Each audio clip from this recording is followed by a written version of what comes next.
لەبارەی درێژەکێشانی ئابڵۆقەی بەغدا لەسەر هەرێمی کوردستان چی دەڵێیت؟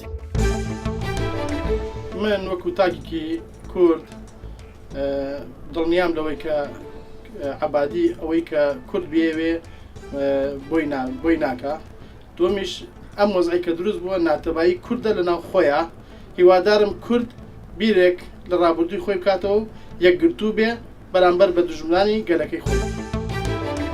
میلەتێک هەموو جۆرێک لە مردنی تاقیکرد بێتەوە لە پێناو ژیاندا بەدڵنیاییەوە لە پێناو داهات و سامان و لە پێناو بڕێک موچە کە هەر ڕۆژێ دێنێرە ڕۆژێ نانێرە حکوومەتەکەی عەبادی کردوتە بابەتی ڕۆژەوی میدیا لە ڕاستیدا ناتوانێت ئیرادەی تاچی کورد بشتێنێت. ئەوەی کە بە میلەتی کورد دەکرێت لەلایەن حکوومەتی عێراقەوە درێژە پێدەری ئەو فەرهەنگە دژە کوردەیە کە لە ڕاستیدا حکوومەتەکانی پێشووتری عەبادی لە ڕێگەی چەک و ئەسلحەوە زۆر جارێش لە ڕێگەی سیاسەتی دژبەنەتەوەی کورد بەکاریان هێناوە.